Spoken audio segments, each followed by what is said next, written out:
Ang mabuting balita ng Panginoon ayon kay San Marcos. Noong panahong iyon, may ilang Saduseyo na lumapit kay Jesus. Ang Saduseyo ay naninindigan na hindi muling bubuhayin ang mga patay.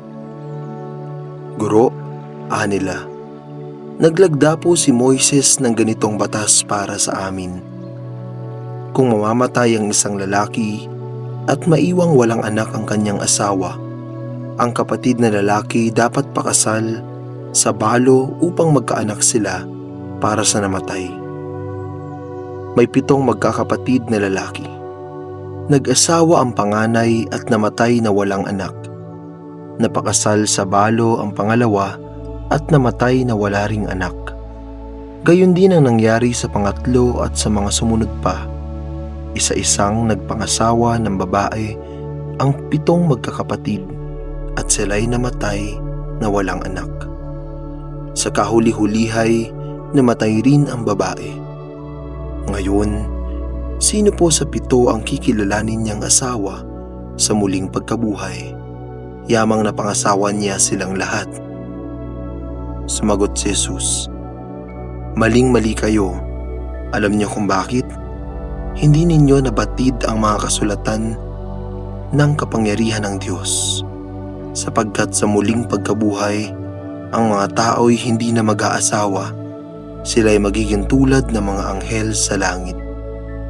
Tungkol naman sa muling pagkabuhay, hindi pa ba ninyo nababasa sa aklat ni Moises ang tungkol sa nagliliyab na mababang punong kahoy?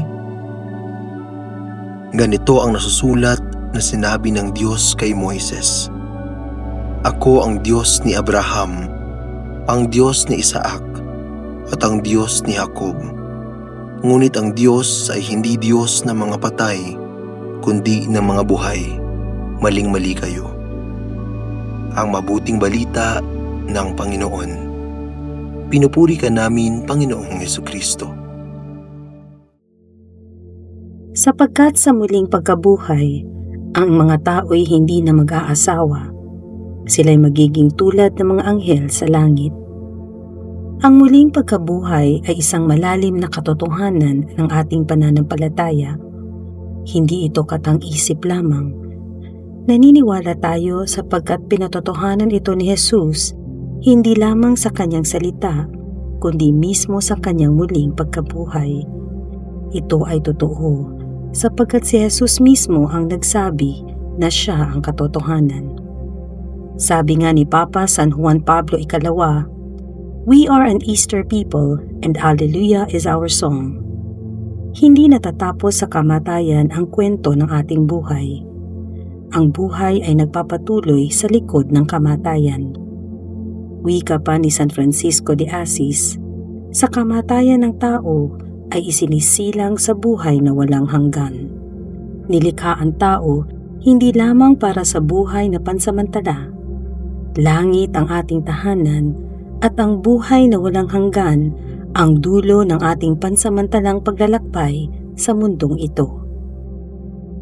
Sundin ang loob mo dito sa lupa para nang sa langit. Hindi ba ito ang sinasabi natin sa tuwing dinarasal natin ang Ama namin? Sikapin mong maging tila langit na ang buhay mo dito sa lupa sa pamamagitan ng pagsunod sa kalooban ng Diyos, dahil ito rin naman ang ginagawa ng mga nasa langit na.